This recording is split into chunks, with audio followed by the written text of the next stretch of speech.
Welcome to Race to the Finish.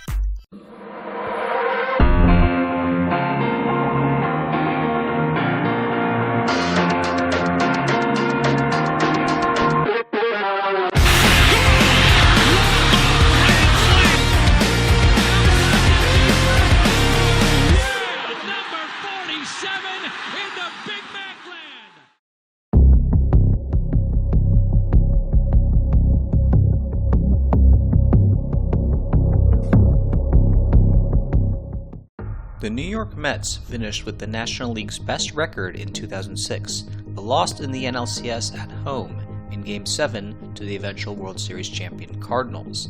That being said, they did not miss a beat in 2007, staying atop the NL East for the entire summer and at or near the top of the tightly contested NL standings. Even though they had a subpar June and July, they played well in August, opening up a 7-game division lead late in the month.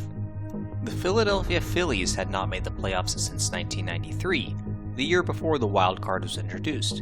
As discussed in an earlier episode, they had many seasons since then with great starts, but untimely second-half slumps cost them a postseason berth.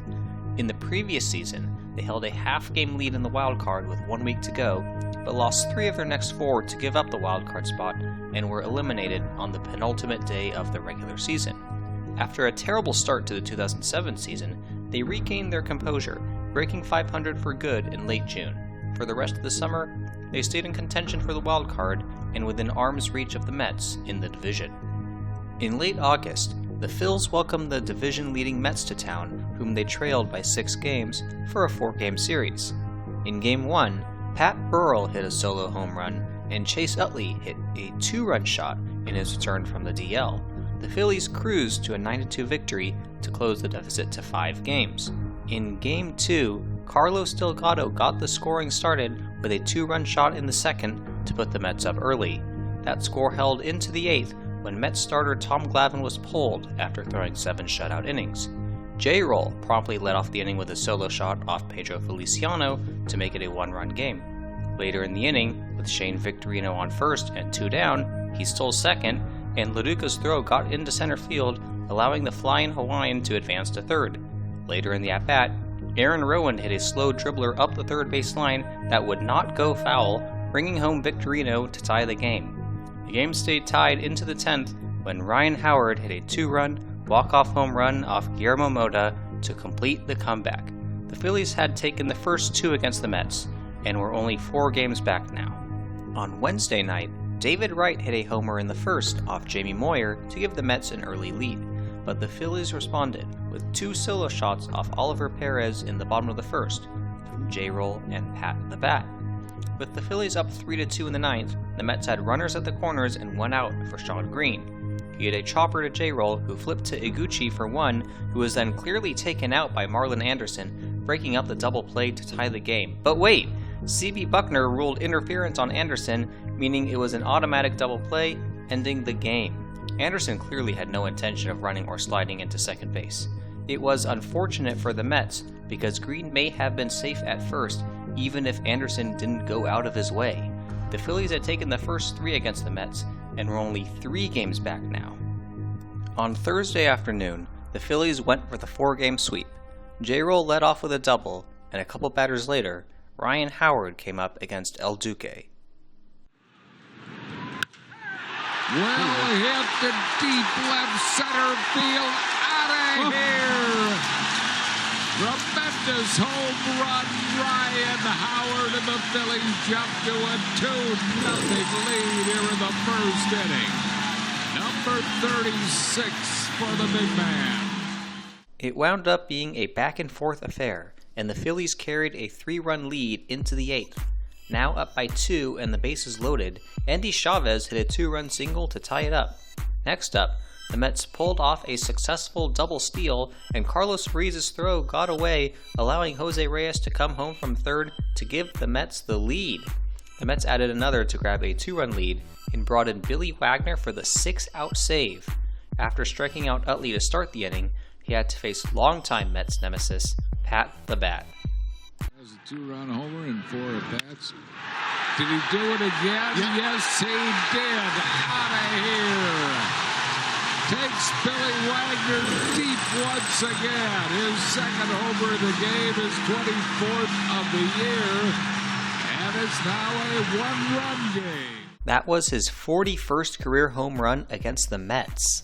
In the bottom of the ninth, with Wagner still on the mound, he allowed a leadoff single to Jason Worth. For some reason, Marlon Anderson was playing no doubles with no one on base. After Carlos Ruiz flew out, Tadahito Iguchi came to the plate. There goes Worth, swing and a miss, no throw by LaDuca. The tying run is at second base on a steal by Jason Worth. 0-2 to Iguchi. There goes Worth again as Wagner didn't pay any attention to him, and he steals third. So now Worth is 90 feet away from tying this game with one out. Line drive hit to left field. This game is tied. Coming in to score is Worth. We are knotted at 10-10 here in the ninth inning. Can you believe it? Wow, Jason Worth, what an effort by him to make that happen. There goes Iguchi. LaDuca's throw late. Tadahito steals second base. So he is in scoring position. 2 balls and no strikes to Jay. Now they're going to walk him to go after Chase. Oh. Well, it's interesting, an interesting decision. It's you got left. I understand that, but Utley against Wagner is 2 for 7 lifetime. J-Roll is hitless. Well, they're taking their chances here on a force out on a line drive hit to right field. Here comes Iguchi. The throw to the plate. Bills win 11-10 on an RBI single by Chase Utley. What a huge win. What a huge series for the fighting Bills, who sweep the New York Mets. Wow. Chase Utley delivers against Billy Wagner. And the Bills have swept this 4-game series and moved within 2 games of the New York Mets in National League East. The Phillies completed the 4-game sweep and were now only 2 games back of the Mets in the division and 2 back of the Padres in the wild card, with September on the horizon. However, over the next couple of weeks, the Phillies lost all those games that they had just made up, as they went 5-7 while the Mets went 10-2. This extended the Mets division lead back to 7 games with 2.5 weeks remaining. This, however, would end up being their largest lead of the season.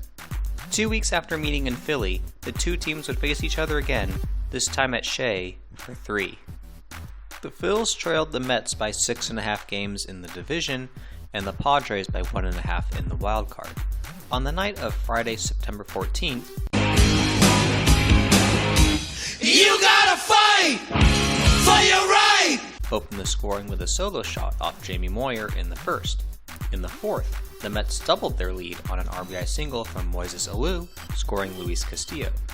In the sixth, Chase Utley hit a 2-out, 2-strike, 2-run home run off Tom Glavine, who hadn't lost a start in over 2 months, to tie the game at 2. In the bottom of the ninth, Paul LaDuca struck out looking to send the game to extras. However, he argued the call with the home plate umpire and then was ejected. In the top of the 10th, Jason Worth led off the inning with a single off Aaron Heilman. The next man up was Carlos Ruiz. To keep an eye on Worth. He'll steal a base now and again. Ruiz pops up the bunt. DeFelice coming back, and he can't get it. Didn't get a good look at it, and it handcuffed him at the last moment, and DeFelice will be charged with an error for prolonging the time at bat. Well, I think that DeFelice didn't think it was as high as it was, and he rushed back to cover the ground and overran it. And that ball always, when it's popped up, will come back towards the plate at the very end, and that's what it did to Mike DeFelice. So DeFelice just in the game after LaDuca was ejected. And And Ruiz bunts that one back to the mound. Howman's got to play at second, but he throws it into center field. Worth will stay put, and the Phillies have 2 men on. Abraham Nunez advanced both runners on a sac bunt. Then Greg Dobbs lifted a fly ball to center field, deep enough to score Worth from third, giving the Phillies the lead on an unearned run. Brett Myers pitched a 1-2-3 10th, and the Phillies defeated the Mets in comeback fashion yet again. On Saturday afternoon, the Phillies trailed 3-2 entering the 8th, until Aaron Rowand hit a leadoff home run off Pedro Feliciano to tie it up. Later in the inning, with 2 on and 2 out against Jorge Sosa, J-Roll lifted a fly ball to center field that Carlos Beltran misread, and it got down for a go-ahead 2-run double. The Phillies held on to win 5-3 for another comeback win over the Mets. On Sunday, the Phillies went for their 8th win in a row against the Mets.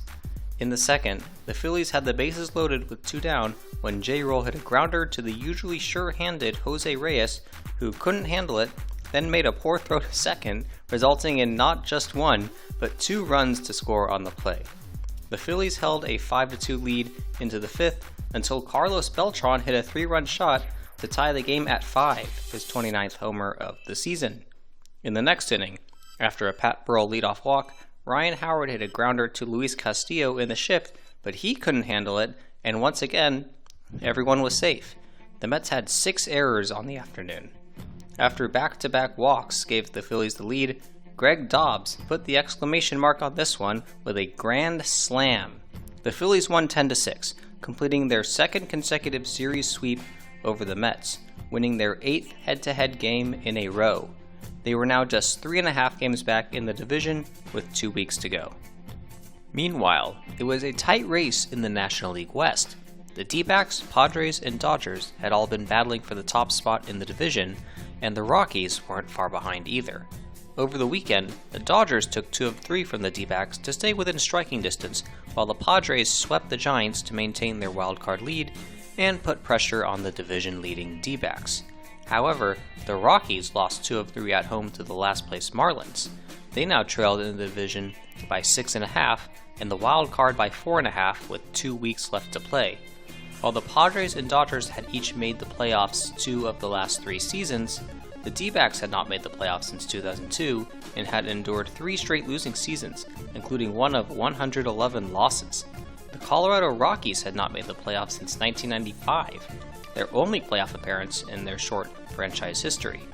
After posting winning seasons in 1996 and 97, where they remained in playoff contention until late in the season, they only recorded 1 winning season since then. That was in 2000, where they actually were tied for the division lead in early July, before an 11-game losing streak effectively derailed their season. The franchise didn't show any promising signs of improvement until 2006, when just like 2000, they were tied for the division lead in early July. However, they lost 11 of their next 12 and never recovered, finishing with yet another losing season. It didn't look like they would turn it around in 2007 after starting the season 18-27. However, they won 7 in a row to finish the month and eclipsed 500 for good in mid-July. However, due to the competitive nature of the NL West, they sat in 4th place in the division despite being 5 games over 500 in mid-September. On Monday night, the Mets looked to get back on track against the Nationals, beginning a 3-game series at RFK. They jumped out to a 4-0 lead, but the Nats scored 5 unanswered to take the lead. In the 6th, the first 2 men reached off Scott Schoenweis, and Nook Logan dropped down a bunt, which Schoenweis bobbled, then threw off target to first, allowing both runners to score. That was just one of 4 Mets errors on the night. Later in the inning, with runners on the corners and 1 out, Willie Mopena hit a dribbler back to Jorge Sosa, who spun around intending to throw to second, then decided he wanted to throw home, but it was too late. The Nats scored 4 more in the game to win 12-4, giving the Mets their 4th straight loss. That night, the Phillies began a 3-game series in St. Louis. Already up 3-0 in the 4th, J-Roll hit his 28th home run of the year, a 3-run shot to double the Phillies' lead.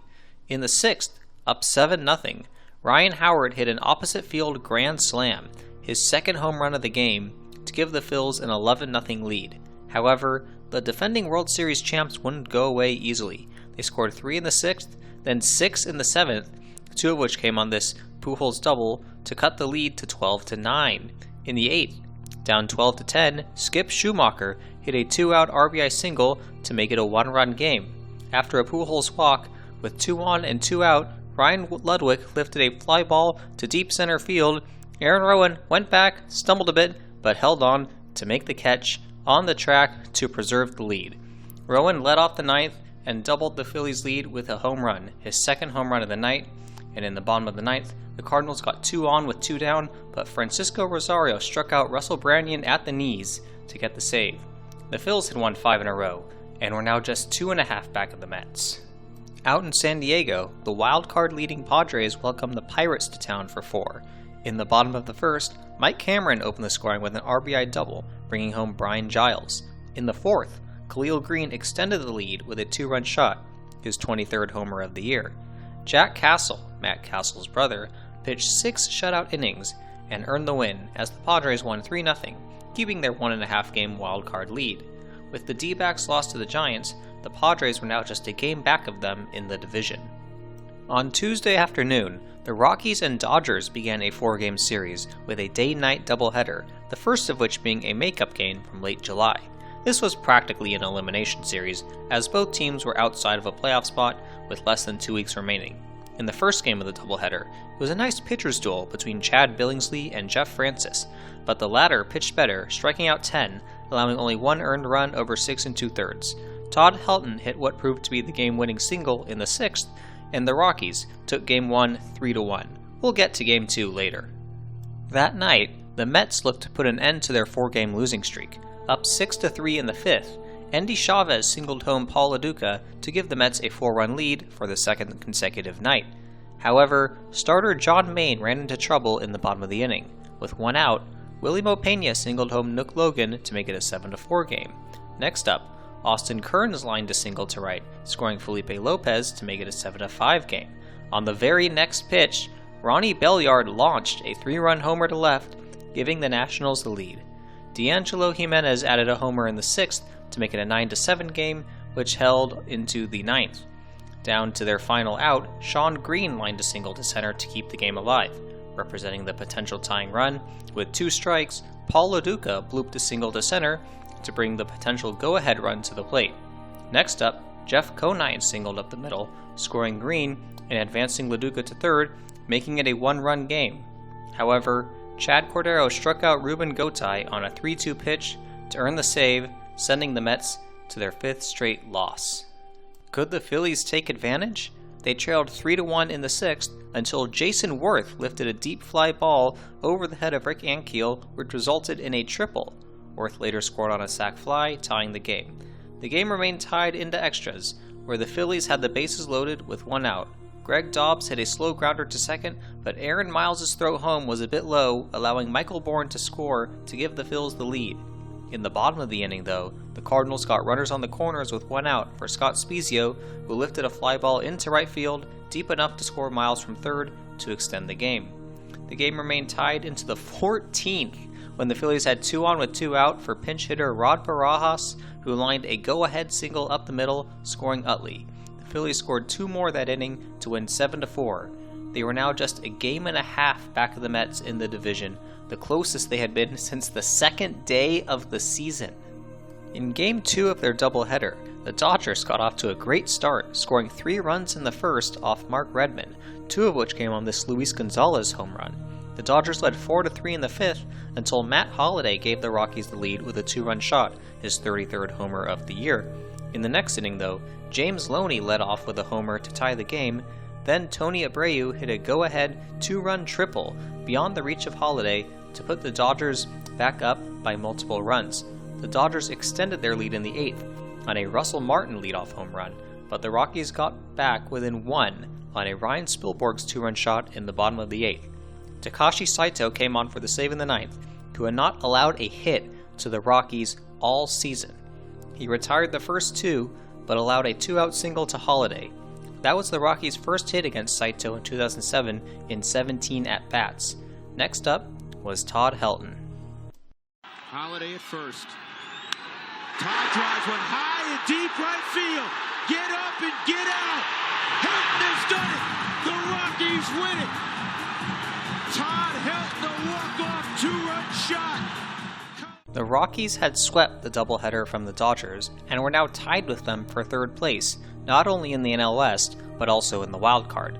That night in San Diego, the Pirates scored twice off Greg Maddux in the first on RBI singles from Xavier Nady and Jason Bay to grab an early 2-0 lead. However, the Padres answered right back, scoring 3 of their own in the bottom of the inning. The Padres went on to win by the score of 5-3 to win their 5th in a row. After a wild Tuesday night, the Padres kept their 1.5 game lead in the wild card over the Phillies and remained a game back of the D-backs in the West. On Wednesday night, the Mets looked to put an end to their 5-game losing streak. Down 2-1 in the third, David Wright singled home Jose Reyes to tie the game up at 2. Up 5-3 in the bottom of the 6th, with runners on the corners and nobody out, manager Willie Randolph pulled starter Mike Pelfrey, turning the game over to the struggling Mets bullpen. Jorge Sosa came in and struck out D'Angelo Jimenez, then got Nook Logan to ground into an inning-ending 6-3 double play. The Mets went on to win 8-4, winning for the first time in their last 6 games. That night in St. Louis, the Phillies were looking to win their 7th in a row and sweep the Cardinals. Jimmy Moyer, who hadn't lost to the Cardinals in 20 years, got the start for the Phils. Scoreless in the 6th, Aaron Rowan ripped a double down the left field line. Chase Utley, who was on first, chucked around the bases, sliding home safely just before the tag to give the Phils the lead. However, in the bottom of the inning, starting pitcher Adam Wainwright connected on a 2-out RBI single of his own to tie the game at 1. In the 9th, the Phillies had 2 runners in scoring position with 2 down for J-Roll, who ripped one down the first baseline, but it was snagged by Spezio, who took it to the bag to keep the game tied. In the bottom of the 9th, with Ryan Ludwig on second and 1 out, David Eckstein lifted a ball to shallow left field, but Jason Worth couldn't make the diving catch. However, Ludwig wasn't sure if the ball would be caught or not, so he could only advance to third. Next up, Taguchi lifted a fly ball to shallow right, but Shane Victorino was playing shallow as well and made the catch for out number 2. Next up, Rick Ankiel flew out to right to send the game to extras. In the 10th, with 2 outs and Miguel Cairo on second, Yadier Molina singled through the left side with 2 strikes, scoring Cairo to give the Cardinals a 2-1 victory. This helped out the Mets a lot, as their division lead was back up to 2.5 games. That night in Denver, down 1-0 in the first, Matt Holliday tied it up with his 8th home run in the last 10 games. Tied at 2 in the bottom of the third, on the very first pitch of the inning, Holliday hit his 2nd home run of the game, this one to straightaway center, to give the Rockies the lead. Down 5-4 in the 8th, Brad Hopp hit a go-ahead 2-run home run off Jonathan Broxton, giving the Rocks a 6-5 lead. The Rockies held on to win by that score, overtaking the Dodgers for 3rd place in the division and the wild card. In San Diego, the Pirates were helping out their in-state rivals, taking a 3-2 lead into the 9th inning. The Padres had 2 on with 2 down when Scott Hairston belted a 3-run home run off closer Matt Capps to walk it off, giving the Padres their 6th win in a row. The Padres' wildcard lead was now at 2.5 games, and they still trailed the D-backs by only 1 game in the division. On Thursday afternoon, the Padres looked to sweep the Pirates. Tied at 3 in the third, Khalil Green gave the Padres the lead with a 2-out double. Next up, Kevin Kuzmanoff connected on a 2-out, 2-run double to put the Padres up by 3. They won by that 6-3 score to maintain their 2.5 game lead in the wild card and get within half a game of the D-backs for the division lead.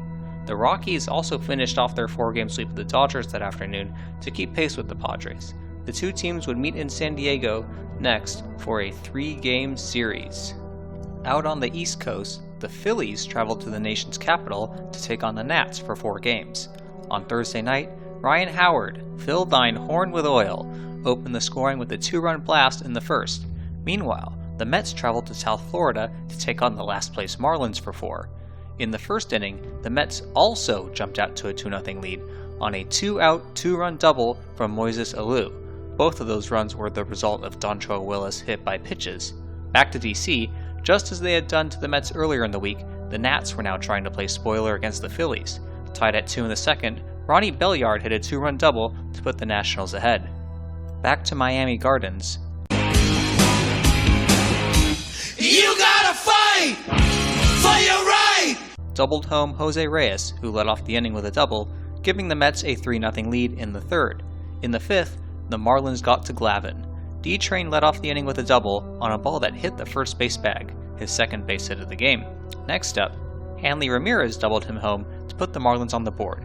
Then he decided to steal third for some reason and was thrown out. After back-to-back singles from Dan Uggla and Jeremy Hermida, Miguel Cabrera came up. Nice job. Here's the 2-2. Oh, he got it. He got it. He got it. And gone! There's that big hit. He found out how to hit a grand slam in Denver.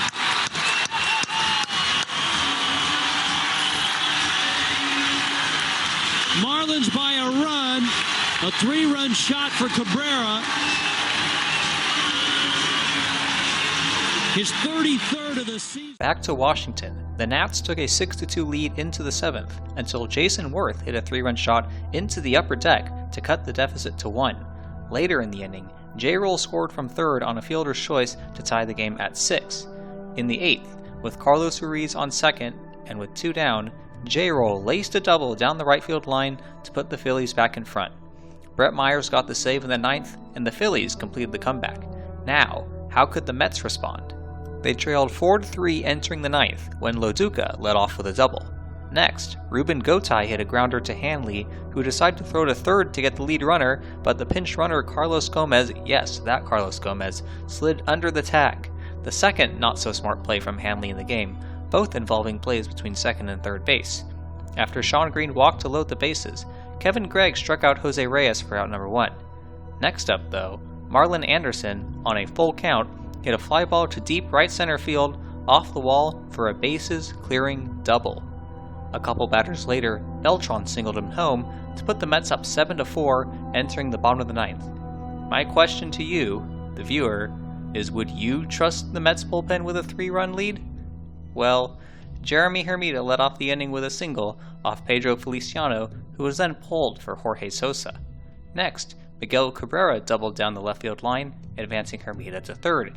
The tying run came to the plate in the form of Alfredo Amezaga, who grounded out to shortstop for out number 1. With the score now 7-5 and the tying run still at the plate, former Met Mike Jacobs came up. Ground ball, diving stop, right on his feet. Throws it wildly. The run scores. Jacobs is aboard. There's still only 1 out. And the Marlins are a little closer. It was now a 1-run game, still with only 1 out. Somehow, Wright was not charged with an error on the play. Next up, Cody Ross hit a bloop double down the left field line, putting the tying run just 90 feet away and the winning run in scoring position. Matt Traynor then hit a grounder to short that was slow enough to score the runner from third to tie the game. In the 10th, Hanley led off with a single, bringing up Dan Uggla.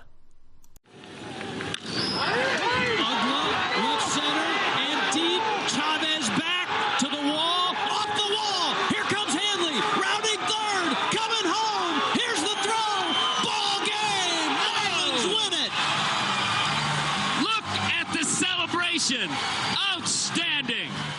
The Mets bullpen blew it again, and their division lead was back down to a game and a half. On Friday night in D.C., it did not start out well for the Phillies, as Adam Eaton walked in a run in the first inning. However, that was all he would allow that inning, as Ryan Howard got that run right back for the Phils with a solo shot to lead off the second, his 42nd homer of the year. In the third, Utley singled home J-Roll to give the Phillies the lead.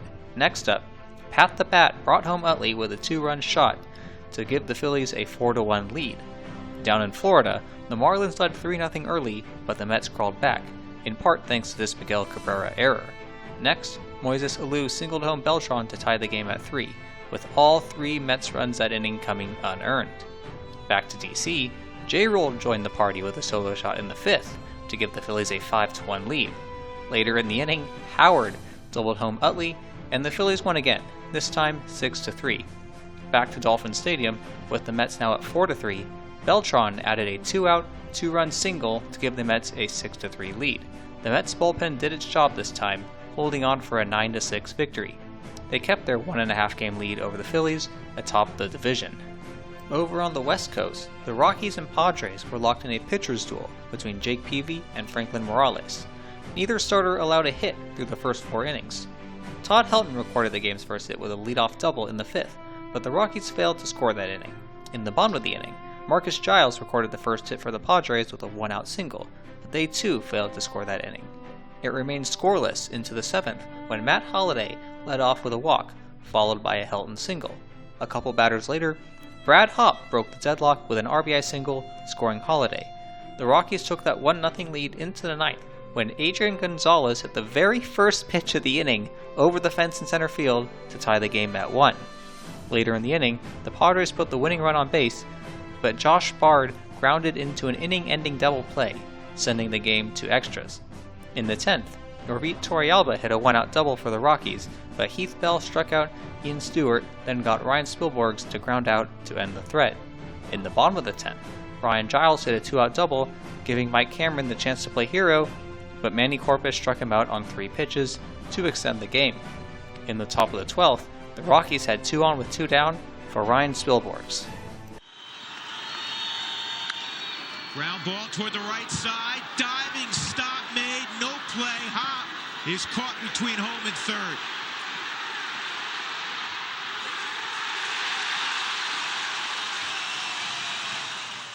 Heads-up defense by the defensive replacement Oscar Robles, but also the third base coach has to do a better job. In the bottom of the inning, the Padres got 2 in scoring position with 2 down for Brian Giles. Hit over 270 against Jeremy Affeldt. Line drive, gloved by Tulowitzki. And we will move on to inning number 13. Giles off the bat thought he'd won it. A game-saving play by Troy Tulowitzki. They remained tied at 1 into the 14th, where Brad Hopp came up looking to atone for his base-running mistake. Farmas from the right. High fly ball to deep center field. Did Hopp get enough of it? He did. Brad Hopp, left on left, has hit it out to give the Rockies a 2-1 lead. Matt Herges pitched a 1-2-3 bottom of the 14th to get the win, and the Rockies picked up a huge win to gain ground on the Padres for the first time in a while. The Padres' wildcard lead was back down to a game and a half, and they now trailed the Diamondbacks by a game and a half in the division. On Saturday afternoon, the Mets looked to win their 2nd in a row against the Marlins. They got off to a great start as You gotta fight for your right! Singled home Jose Reyes to put the Mets up 1-0 in the first. Later in the inning, the Marlins' defensive woes continued as Hanley's throwing error with 2 outs allowed Moises Alou to reach safely, scoring right from second to make it a 2-0 game. In the 4th, Ramon Castro belted a 3-run homer to left. The Mets won 7-2 to extend their division lead to 2 games for the time being. That night in D.C., Chase Utley got the party started with a solo shot in the first. With the game tied at 1 in the 7th, the Nats had runners at the corners with 1 down. But Utley made a nice throw home to get the lead runner, preserving the tie. The game went to extras, where Ryan Howard delivered an RBI single to put the Phillies in front. They scored 2 more that inning to win 4-1, staying a game and a half back of the Mets in the division. Later that night in San Diego, the Rockies knocked out Jack Castle after just 2 1/3 innings. They led 3-0 after 3 thanks to 2 RBIs from last night's hero Brad Hopp. Up 4-2 in the 8th, the Rockies added a couple more on a Mike Cameron error. They won 6-2, winning their 7th game in a row. The Padres were losing ground in the NL West and were now only half a game up over the Phillies in the wild card, with the Rockies not far behind. On Sunday afternoon, it was the final ever MLB game at RFK as the Phillies looked to complete the 4-game sweep. However, the Nationals were looking to play spoiler and led 5-2 in the 9th, but things got interesting when Aaron Rowan singled home Utley to make it a 5-3 game, bringing the potential go-ahead run to the plate. However, Chad Cordero rebounded to strike out Wes Helms, then Jason Worth to earn the save, giving the Phillies only their 2nd loss in their last 11 games. Could the Mets take advantage? Well, they also trailed late, until Moises Alou tied it in the 8th with an RBI single, setting a Mets record with a base hit in 27 consecutive games. Flash forward to the 9th, the Mets are up 6-5, but the Mets bullpen struck again.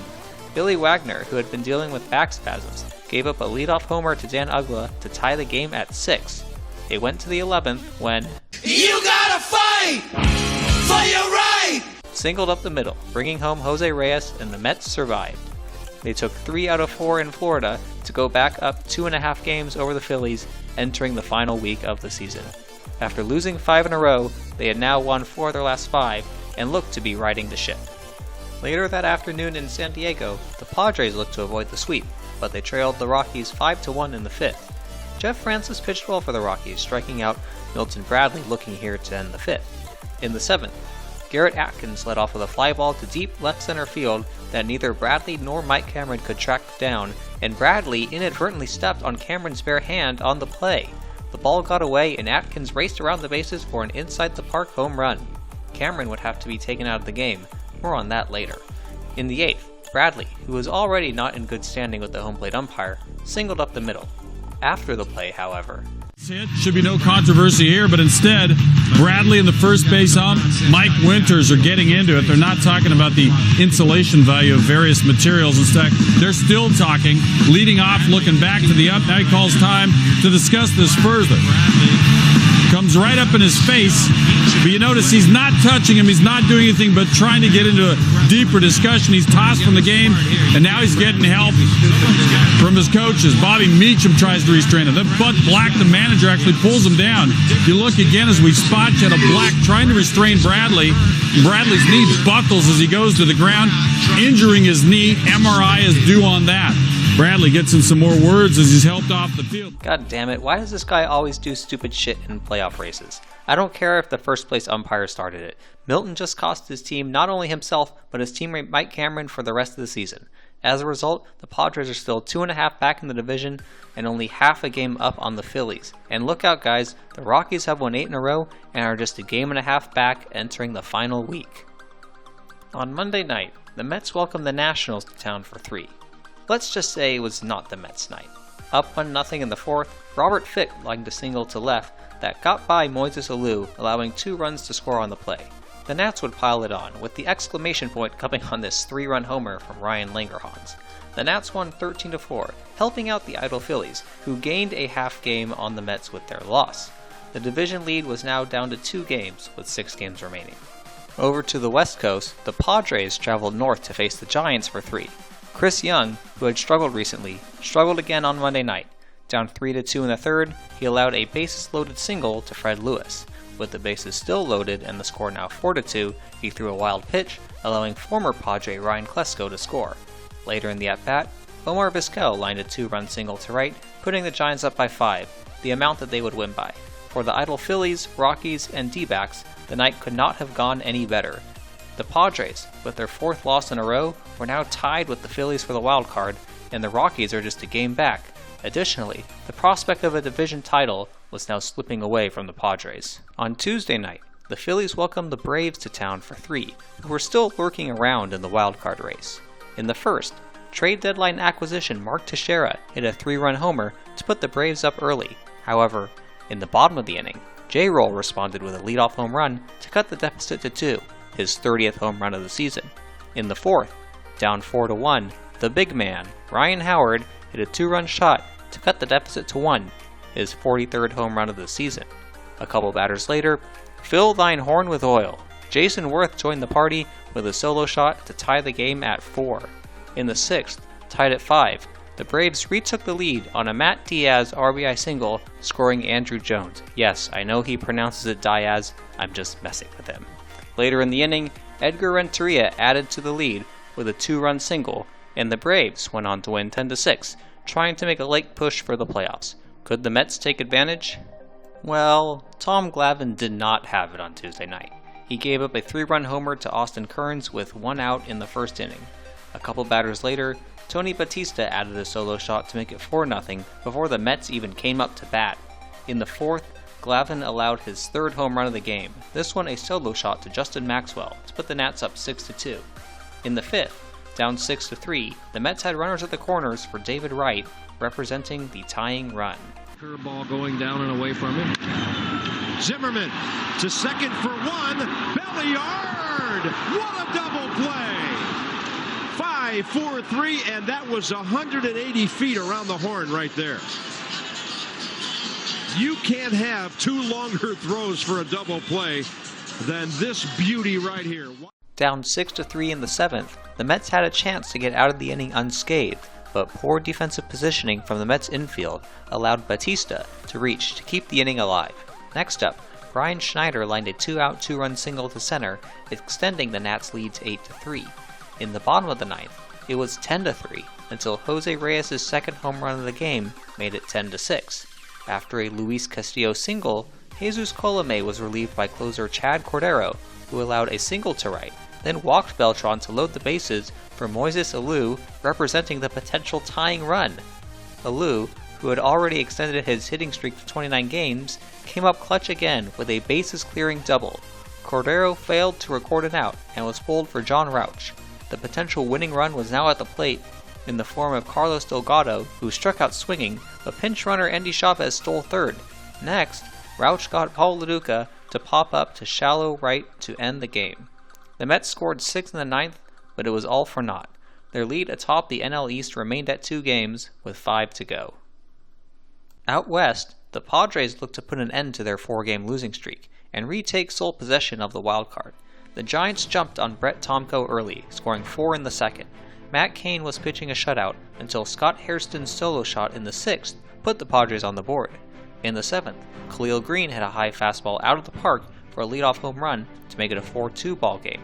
In the 8th, still up 4-2, Brian Wilson came on for the 5-out stave and struck out Hairston, and then Adrian Gonzalez to end the inning.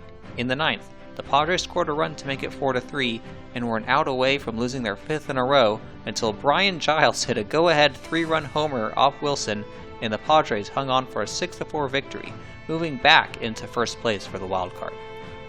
Down in Southern California, the Rockies began a 3-game series against the Dodgers, whose playoff hopes had faded massively over the last week. Trailing 4-2 in the 5th, the Dodgers took the lead on a 3-run home run from James Loney. Later that inning, with runners on the corners and nobody out, Andre Ethier flew out to center field. Jeff Kent tagged from third, trying to score on the play, but Corey Sullivan threw him out at home. In the next inning, Troy Tulowitzki answered right back with a 2-run shot to give the Rockies the lead back. In the 8th, down just a run, the Dodgers had the bases loaded with 2 down, but Ryan Spilborghs came on to make a nice sliding catch on Matt Kemp's soft liner, preserving the lead. And the Rockies held on to win their 9th in a row, keeping pace with the Padres. The Dodgers, who led the division for much of the first 2/3 of the season, and were just a couple games out of a playoff spot a week and a half ago, were now officially eliminated from playoff contention.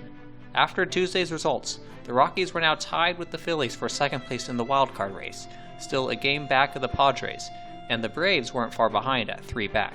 Additionally, with the D-backs loss earlier in the day, the Padres were just 2 back in the division, and the Rockies were still in the hunt at 3 back with 5 to play. On Wednesday night, the Mets looked to avoid the sweep at home against the Nats. They got off to a great start as Carlos Beltran opened the scoring with a 2-out, 2-run homer in the first to put the Mets up. Next up, Moises Alou extended his hitting streak with an opposite field home run to put the Mets up 3-0. Down the road in Philadelphia, J-Roll got the party started with a leadoff triple in the home half of the first. A couple batters later, he scored on a Ryan Howard single to put the Phillies up 1-0 early. In the third, with 2 on and 2 out, Rowan hit a chopper to Chipper Jones at third, who hesitated for a bit, trying to tag out Utley going from second to third, then threw wildly to first, allowing Utley to score unearned. Next up, with 2 runners now in scoring position thanks to the error, Greg Dobbs connected on a 2-run single to put the Phillies up 4-0. However, the Braves, who were in desperate need of a win to keep their slim playoff hopes alive, got a couple back on Teixeira's 2-run blast in the 4th to cut the deficit in half. Back to New York, the Mets led 6-2 into the 5th until rookie Philip Humber, making his first ever start, ran into trouble. With nobody out, Ronnie Belliard hit an RBI double to make it a 6-3 game. Humber was pulled, and then reliever Joe Smith allowed a couple RBI singles to make it a 1-run game. Pedro Feliciano came in to stop the bleeding, but allowed a 2-run double to Willie Mopena to give up the lead. Back to Philly, Shane Victorino led off the bottom of the 7th with a solo shot to put the Phillies up 5-2. The Phillies held on to win by that score to put an end to their 2-game losing streak. Back to Queens, Billy Wagner was unable to keep the deficit at 1 as Ryan Church hit a 2-run double in the top of the 9th to extend the Nats' lead to 9-6. Popped up, and that should end it. Zimmerman drifting over, has room. And the ball game is over.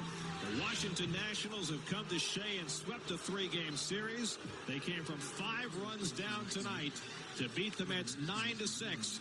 And for the first time since the middle of May, the Mets lead is down to just a single game in the National League East.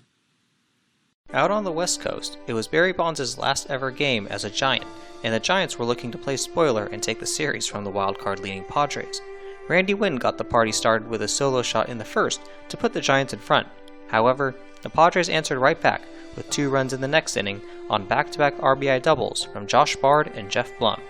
Down in LA, scoreless in the third, Kaz Matsui broke the deadlock with a 2-out RBI single, scoring Orvit Torrealba. After a Tulowitzki single, Matt Holliday continued the 2-out rally with a grounder up the middle off the glove of a diving Hu-Chin Long, scoring Matsui, giving the Rockies a 2-0 lead. Back to SF, the Padres piled it on in the 5th, scoring 6 times in the frame, 2 of them coming on the single from Josh Bard that a 42-year-old Bonds couldn't quite make the catch on. Back to LA, Rockies starter Josh Fogg was cruising for 5 2/3, but issued back-to-back 2-out walks to load the bases for Andre Ethier. Here's the 1-2. Swung on and missed. Josh Fogg bouncing off the mound.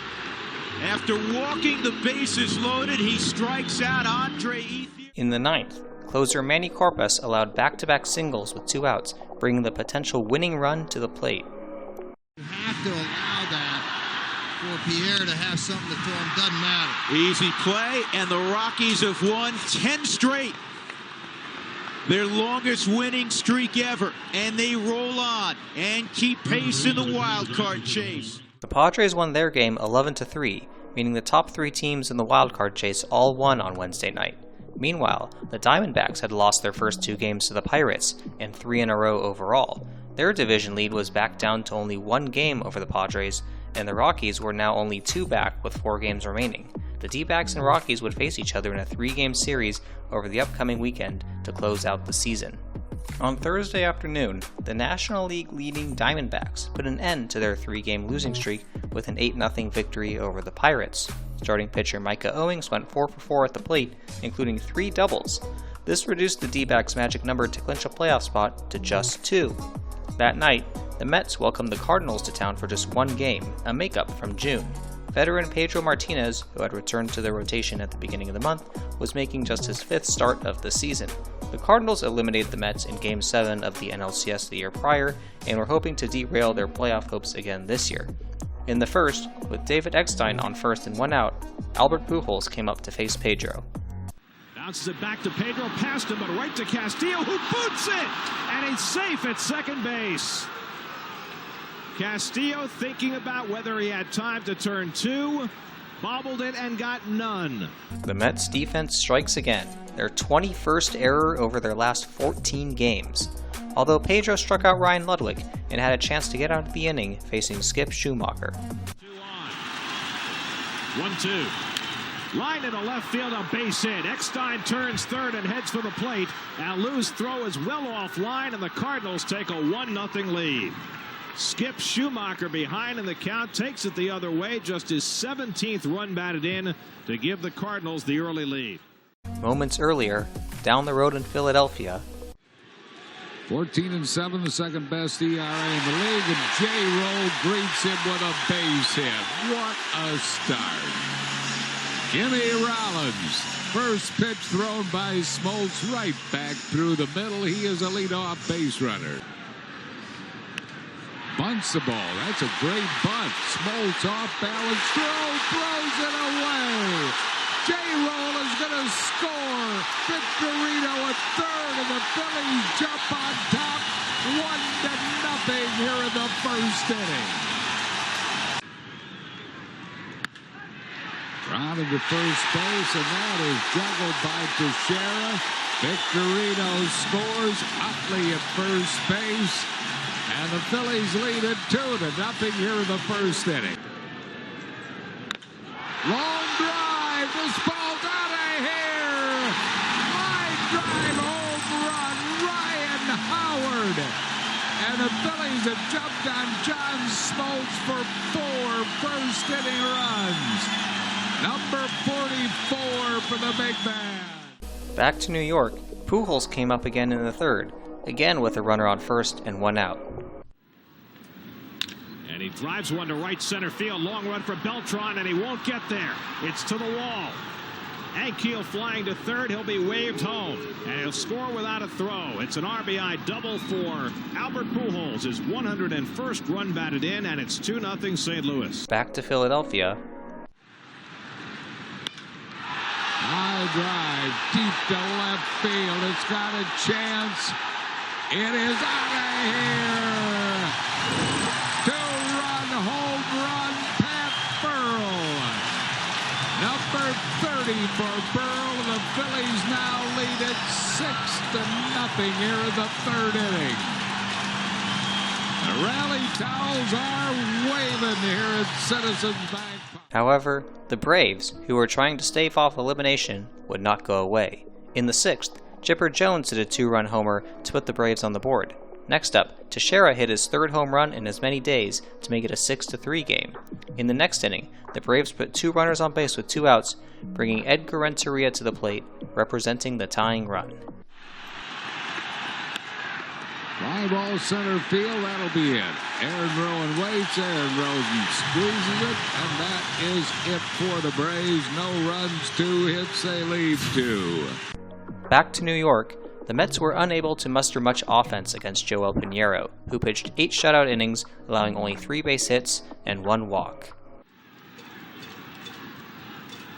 And he lifts one in the air to right field. Ludwig has it lined up.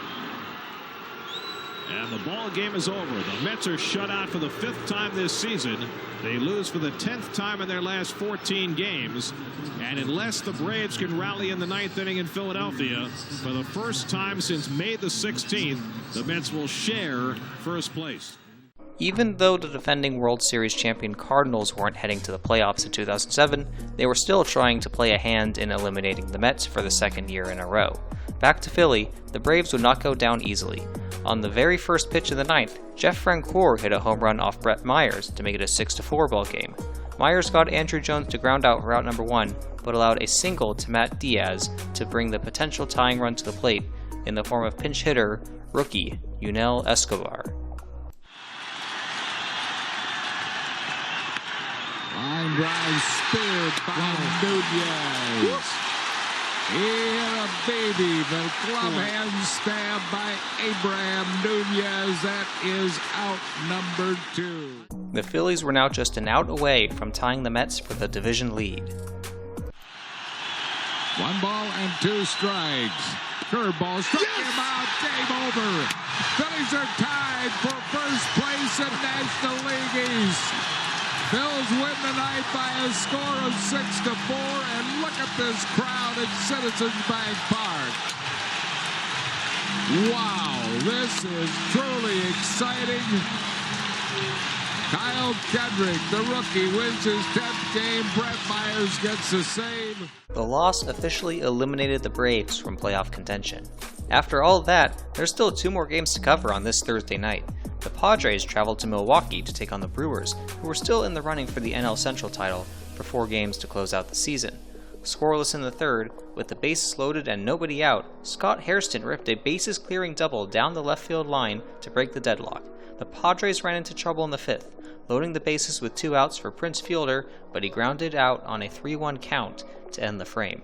In the 7th, the Padres added on, as rookie third baseman Ryan Braun had a tough night in the field with 3 errors, and he couldn't stop this Scott Hairston sharp grounder here. Then, he couldn't quite make the catch on Khalil Green's liner here, as the Padres went up 9-2. They won 9-5, maintaining their 1-game wildcard lead and staying a game back of the D-backs for the division. Later that night in LA, the Rockies went for the sweep of the Dodgers. Scoreless in the 4th, Garrett Atkins opened scoring with a 2-run shot off Esteban Loaiza. Next up was Brad Hopp. Started together, and Atkins along with that group. This ball is hit deep center field. This got a chance to get out. Take a good look. You won't see that for long. 3-0 Colorado. Hopp with his 29th. In virtually the same place. Although the Dodgers, with nothing to play for now, were looking to play spoiler. In the bottom of the inning, they got on the board on a James Loney triple, scoring Matt Kemp, that Spielborgs couldn't quite make an incredible catch on. He later scored on a Russell Martin groundout to bring the deficit to 1. Fast forward to the 6th, the Rockies added a run on a sac fly, but the Dodgers threatened in the bottom of the inning. With runners on 2nd and 3rd with 1 out, Loney grounded out to 1st, bringing a run home, and the tying run was just 90 feet away with 2 outs. However, Jorge Julio came on and got Russell Martin to ground out to Troy Tulowitzki deep in the hole at shortstop. Perhaps someone who is not the catcher beats out that throw. That was not the first time Tulo made an important stop in this series. He had already made a great diving stop on Olmedo Saenz earlier in the game, and made an unbelievable throw to rob Delwyn Young of a base hit the previous night. In the 7th, Todd Helton added a 2-run homer to give the Rockies their 3-run lead back. In the 8th, up 7-3, Brad Hopp came up with the bases loaded. And this ball ripped to right center field. It'll score 2, and it rolls all the way to the wall. Atkins around third, gets a green light. Bases clearing, double for Hopp, and the route is on. It's 10-3, Colorado. After winning 11 straight, the Rockies were still on the outside looking in for a playoff spot. Entering the final weekend, they trailed the D-backs by 2 games for the division and the Padres by 1 game for the wild card. Entering the final weekend, none of the 4 playoff spots in the National League had yet to be clinched. The only other time this happened was 2001. What made it more exciting was that no team's magic number was less than 2. Just to give a perspective on how big the ongoing Mets collapse has been, they led the division by 7 games just 2 weeks ago, and now found themselves tied. In the wildcard era, no team had ever failed to make the playoffs with such a big lead that late in the season. Not even the 1995 Angels held larger than a 6.5 game lead in September. On Friday night at Shea, Oliver Perez took the mound, looking to put an end to the Mets' 4-game losing streak and 7-game home losing streak. After issuing a 1-out walk to Dan Uggla, Jeremy Hermida came to the plate. For his last 18, so he is scorching hot right now. And he lines one to deep right field. Back goes Green, looking up, and it's out of here. Jeremy Hermida off the wing of the scoreboard, a tremendous 2-run homer, his 18th of the year, and the Marlins jump out to a 2-0 lead. Down in Philadelphia, the Nationals hit 3 singles in the 2nd against Cole Hamels to load the bases with 1 out. Nationals starter Tim Redding came to the plate, looking to drive in the game's first runs. Bouncing ball to deep shortstop. They're going to turn 2. 6-4-3 double play. That will be it for the Nationals here. Back to Flushing. The Mets got on the board when Oliver Perez helped his own cause by singling through the left side, where the ball was misplayed by Cody Ross, allowing Delgado to come home and score, making it a 1-run game. In the 3rd, however, Marlins starter Byung-Hyun Kim singled to open up the inning. Next, Hanley Ramirez doubled, advancing Kim to 3rd with nobody out. Dan Uggla was then hit by Perez on the first pitch, loading the bases with nobody out for Jeremy Hermida, who had already hit a homer earlier. 0-2 to Hermida. Slider hit to 3rd. Grabbed by right on a hop. He throws home for the force. Now back to 3rd for the tag. He's off the bag. He had a force play. Why didn't he just step on 3rd? It should have been a double play. The runners had to freeze to see whether it would be caught out of the air. They get the force at home and should have had an out at 3rd as well. I don't know if Wright wasn't expecting a throw back to him or if he wasn't aware it was a force play. Either way, it was a missed opportunity for the Mets to get 2 outs on the play. Perez struck out slugger Miguel Cabrera for out number 2, but the bases remained loaded for Cody Ross. The hole was open. Inside, he hit him, and that forces in a run. 3-1 Florida. Oh. Bases loaded, 2 out. And a slider hit him, and it forces in another run. Can you believe this?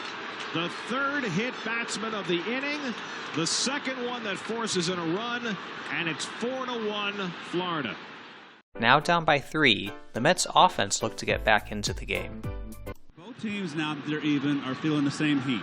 Here's Beltran, and he drives one in the air to deep right center field. That ball is out of here. Off the scoreboard. A towering shot by Beltran to get the Mets back within a run. Number 33 for Carlos Beltran. And it's 4-3 Florida. Back to Philly. The game was still scoreless into the 5th. Greg Dobbs led off the Phils half of the inning with a single. Carlos Ruiz followed with getting hit by a pitch. Cole Hamels successfully moved up both runners with a sac bunt, putting 2 runners in scoring position for Jimmy Rollins. In the middle for Jimmy. Philly's first scoring opportunity. And that'll get it done. 1 run will score. Ruiz being waved around. He'll score. Jimmy Rollins does it again. 2-0 Phil. Back to New York. Perez retired the first 2 Marlins in the 4th, but allowed back-to-back singles to Hanley and Dan Uggla, then issued a walk to Hermida. This loaded the bases for Miguel Cabrera, who was 0 for 2 on the night so far. On the ground toward the middle, Reyes can't get it, base hit. Ramirez scores, Uggla scores, 6-3 Florida. Reyes tried to smother it, couldn't do it. And 2-run score, and the Marlins again have a 3-run lead. Back to the bank, the Phillies were looking to add on to their lead. Ripped to right. It is off the wall and in play. Jimmy Rollins scores. Utley at second with a double.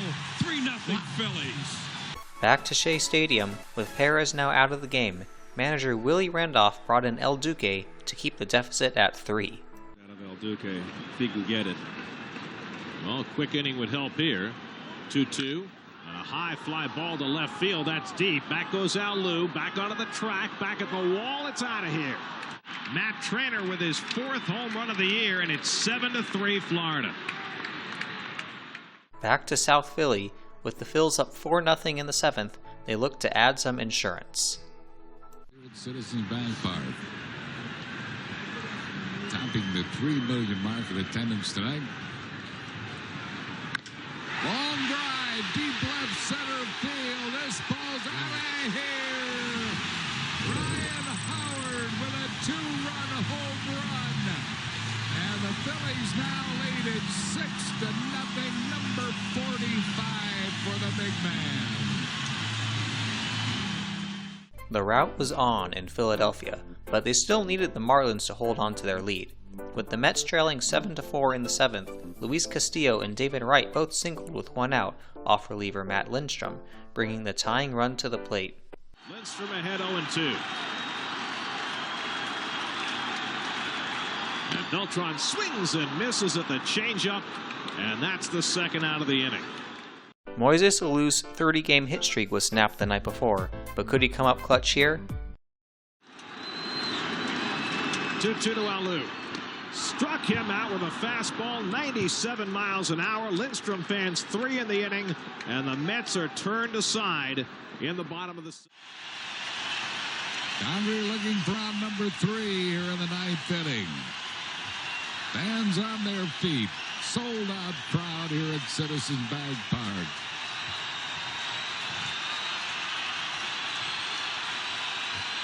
Struck him out to end the game. So the Phils winning it behind Cole Hamels, who was superb tonight.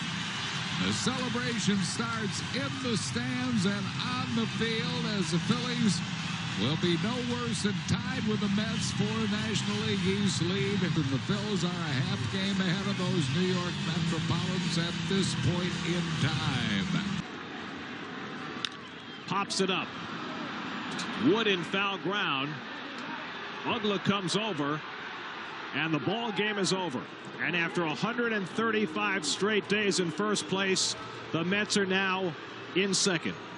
1 game behind with 2 games to play, and a season that was completely under their control is now out of their control. Now, what's happening with the NL West teams? In Milwaukee, the Brewers, already up 1-0 in the first, made it 2-0 on a single from Straight from the Heart. The Brewers needed to win to keep their NL Central hopes alive, and they were helping out the Rockies early. Out in Denver, the D-backs scored first on an Augie Ojeda bases-loaded sac fly to go up 1-0 in the second. In the third, Connor Jackson extended the lead with a 2-run shot, making it 3-0 D-backs. However, the Rockies threatened in the bottom of the inning. Pitcher Jeff Francis singled with 1 out, followed by a Kaz Matsui double, putting 2 men in scoring position for Troy Tulowitzki. Tulowitzki hard on the ground to short, and now they have Francis hung up. Ooh, I'll tell you what. I mean, he a lot closer. They get the out call, but it was pretty close play at the plate. Chris Snyder should be fortunate that instant replay reviews weren't around back then. The D-backs weren't out of the inning yet, though, as Matt Holliday got the Rockies on the board with a 2-out RBI single, bringing the deficit to 2. Back to Milwaukee, the Padres scored 2 in the fourth to tie it up, then took the lead on Brady Clark's 2-out RBI single. Back to Coors Field, the Diamondbacks extended their lead in the sixth when Stephen Drew singled home Mark Reynolds, giving them a 4-1 lead.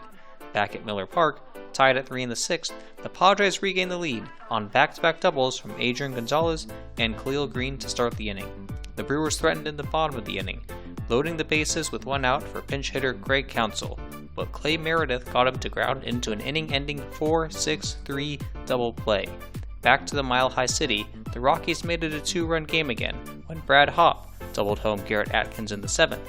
The Rockies had runners on the corners with 2 down, but starter Brandon Webb got Kaz Matsui to ground out to end the inning.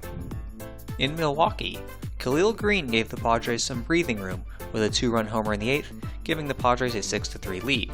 In the bottom of the inning, the Brewers brought the tying run to the plate, but Heath Bell struck out Joe Dillon to end the inning. In Denver, the Rockies again had 2 on with 2 down for Kaz Matsui, but Jose Valverde struck him out. With the win, combined with the Mets' loss earlier in the night, the D-backs had clinched a playoff spot. In Milwaukee, Trevor Hoffman pitched a 1-2-3 ninth, and the Padres' magic number to clinch a playoff spot was down to 1. The Brewers were now officially eliminated from playoff contention. The Brewers actually led the NL Central for most of the season.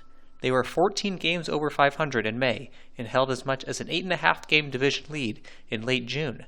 However, a summer slump saw them give up the division lead in late August, and the Cubs outlasted them to win the NL Central. This was now the 25th straight season that the Brewers would not qualify for the playoffs. For the Rockies, it was now looking like too little too late, as the Padres, after losing 4 in a row, had now won 4 in a row to lead the wild card by 2 games with 2 games to go. On Saturday, the Mets were up first at 1 p.m. Eastern, looking to put an end to their 5-game losing streak, and they came out swinging. 2-1 to Alou.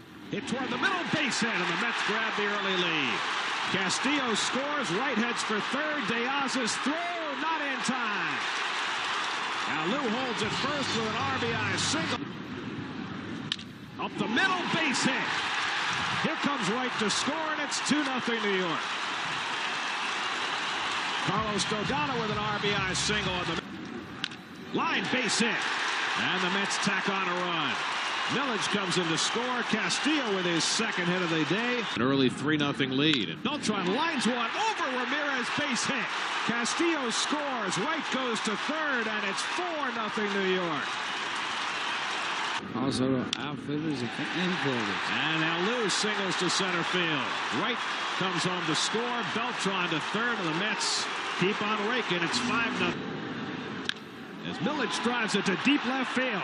Back goes Linden, back near the wall, and it's out of here!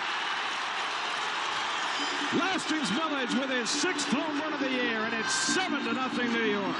When we got another important ball game to play. Castillo lines one the other way toward the left field line. Fair ball. It bounces out of play. Maine will score. Castillo with an RBI double. He's 3 for 3, and it's 8-0 New York. To give the Mets a 7-0 lead. It's another one deep to left. Linden back near the wall, and it's out of here. Lastings Millage with his 2nd home run of the day, and it's 9-0 New York. However, despite the Mets' offensive barrage, that would not be the main focus of this game. Throws it behind him. And C.B. Buckner, the home plate umpire, is warning Garcia. He's telling Castillo to go to first base. The Mets dugout empties. The Marlins dugout empties.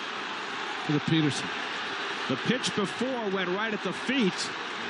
Rick Peterson going to the catcher, Miguel Olivo. Right shoves him out of the way, and now right pushes Olivo out of the way to try and keep peace, and things are getting a little contentious down there now. 3-0, and he walked it. So Castillo's on base. Probably going to be tight, trying to throw a strike now with the warnings. It's the proper move to get him out, even though this game is... horses are already out of the barn. And so Garcia will take his exit.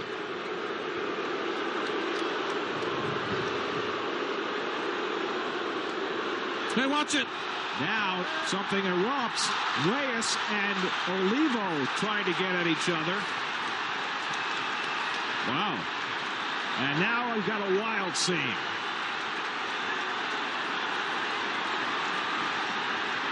That erupted all of a sudden. What is going on? Marlon Anderson is right in the middle there. A lot of grabbing and tugging. Nevertheless, the Mets' onslaught continued. John Maine even had a no-hitter with 2 outs in the 8th inning, until it was broken up when Paul Hoover, who replaced the ejected Miguel Olivo, reached on an infield single. The Mets won 13-0 to ensure that they would not be eliminated from playoff contention today. They could use some help from the Nationals, and Ryan Zimmerman answered the call with an RBI double in the first to give the Nats an early lead. In the 7th, with the Nats up 2-0 and had runners at the corners and 1 out, Dimitri Young hit a grounder to first, but Ryan Howard forgot the ball and everyone was safe. The Nats now led 3-0. A couple batters later, with runners on the corner again, J.C. Romero threw a pitch in the dirt and Justin Maxwell took off for second. Carlos Ruiz airmailed his throw into center field, allowing Zimmerman to come home and score, giving the Nats a 4-0 lead. Some uncharacteristically poor defense there from the Phillies. After Rowan put the Phillies on the board in the bottom of the inning, J-Roll came to the plate representing the tying run, but he grounded out to first to end the inning. In the 8th, Phil Einhorn with oil. Ryan Howard's 46th home run of the season made it a 4-2 ball game. However, the Phillies would not get any more base runners, and the Nationals played spoiler in the final week once again. The NL East was back to being tied with just 1 game remaining in the regular season. The Nationals were now 7-5 in their last 12 games, all against the Mets and Phillies. They would not roll over easily. In Milwaukee, the Padres were up 3-2 in the 9th, 3 outs away from clinching a playoff spot. Trevor Hoffman struck out Prince Fielder for out number 1, but allowed a double to Corey Hart. He then struck out pinch hitter Lance Nix for out number 2. Then, Tony Gwynn Jr., son of Padres Hall of Famer Tony Gwynn, who was a teammate of Hoffman for several years, came up to pinch hit, representing the last chance for the Rockies' playoff hopes. Down to their final strike, Tony Gwynn Jr. hit one down the right field line into the corner. Hart scored to tie the game, and Gwynn Jr. ended up at third with a game-tying triple. In the bottom of the 11th, with runners on the corners and 1 out, pinch hitter Vinny Rotino singled home Ryan Braun, and the Brewers, with nothing to play for now, put the Padres' playoff celebration on hold. The Rockies were still alive for the wild card, and so were the Phillies and Mets. The Padres' loss also meant that the Diamondbacks clinched the NL West and the number 1 overall seed in the NL, despite a negative run differential. With the Rockies granted an extra life, they came out swinging.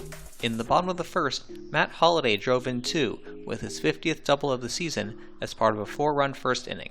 After the D-backs scored 1 in the top of the 3rd, the Rockies got that run right back on an RBI triple from Brad Hopp, scoring Garrett Atkins. In the 5th, it's now 7-1, and Troy Tulowitzki came up with the bases loaded. This got driven high to deep right field. Way back and down. Grand slam, Troy Tulowitzki.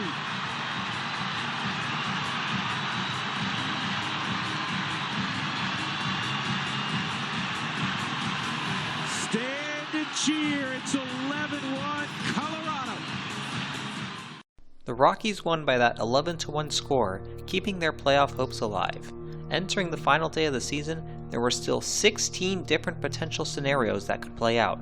For the Padres, it was simple: win and in, or a loss from the Rockies and Mets/Phillies. The Phillies and the Mets needed to win and the other to lose. Meanwhile, the Rockies needed to win, the Padres to lose, and win a one-game playoff. Speaking of which, there are a few different scenarios that would result in one or more play-in games. Let's go over the simple ones first. There are a few potential scenarios for a two-way tie. The first is a tie for the NL East, which would mean the Mets and Phillies either both win or both lose, and the Padres win the wild card, which is represented in the 5 scenarios shown on the screen right now. This would result in the Padres winning the wild card and the Phillies hosting the Mets for a one-game playoff to decide the NL East on Monday night. The second is a tie for the NL wild card, which means one of the Mets and Phillies wins while the other loses. The Padres lose and the Rockies win. This would result in a one-game playoff to decide the NL wild card on Monday night. The third is separate ties for the NL East and wild card, meaning that the Mets, Phillies, and Padres all lose while the Rockies win. This would result in 2 separate one-game playoffs, the Mets and Phillies for the East and the Padres and Rockies for the wild card. The losers of each play-in game would be eliminated. Now, for the more confusing scenarios. In the event that the Mets and Phillies win, but the Padres and Rockies lose, this would result in a 3-way tie. The Phillies would host the Mets on Monday night in a one-game playoff. The winner wins the NL East and goes on to the NLDS, while the loser would play the Padres on Tuesday night for the wild card. If you think that's confusing, just wait until you hear this one. If the Mets, Phillies, and Rockies all win, but the Padres lose, it would result in a 4-way tie. In this scenario, the Phillies would host the Mets on Monday night in a one-game playoff. The winner wins the NL East and goes on to the NLDS, while the loser would play the Padres on Tuesday night. The loser of that game would be eliminated, while the winner would play the Rockies on Wednesday night for the wild card. Got it? Good. Due to the chaotic nature of the standings, for the first time in MLB history, entering the final day of the season, there was actually a greater chance of there being at least one play-in game than there being no play-in game at all. On Sunday, the Mets were up first again. The 41-year-old Tom Glavine got the start, who had an ERA of 9 and a whip of 2.2 in his previous 2 starts. Played without the wild card. Grounded to the hole and a base hit, and the Marlins take the early lead. Ugla comes in to score. It's an RBI single for Cabrera, his 119th run batted in. And Ross lifts one to right. A long run from Millage over toward the line. He won't get there, and it rolls all the way to the wall. Hermida will score. Cabrera is right on his heels and heading home. Castillo's throw. Castro can't handle it. Heading for third is Ross. Glavine makes the throw there and throws it into left field. Ross comes home to score, and it's 4-0 Florida. The wheels come off early. 1-2 to Willis. Breaking ball inside, and it hit him, and that forces in a run. And it's 5-0 Florida. And it just can't get any worse. And Willie Randolph is going to pull the plug right here. Ripped down the left field line. That'll get at least 2 more runs home. Trainer scores. De Aza scores. Willis to third. He'll be held up there. It's a 2-run double for Ugla. The Marlins have put up 7 runs in the top of the first inning. And the Mets are in danger of seeing their season end today. Cody Ross comes in to score. Watch that scoreboard change and look at the reaction of the Phillies fans when they see the score from Shea Stadium. The Marlins got one more, and it's now 5-0 Florida. And the Phillies have taken the field, so they know now that the Marlins are leading the Mets. It's now 7-0. 2 more runs scoring on a Tom Glavine throwing error. Glavine did not get out of the first inning. Home run. He starts it out with a base hit. How about Jimmy Rollins? There goes J-Roll. It's a called strike. The throw will not be in time. There goes J-Roll. Pitch down again. No throw by Flores. It's a stolen base for Jimmy Rollins, who steals second and third. Now has 41 steals. Line Line drive to right field. It's caught by Kearns. Here comes J-Roll. Jimmy Rollins gets the Phillies on the board. Back to New York.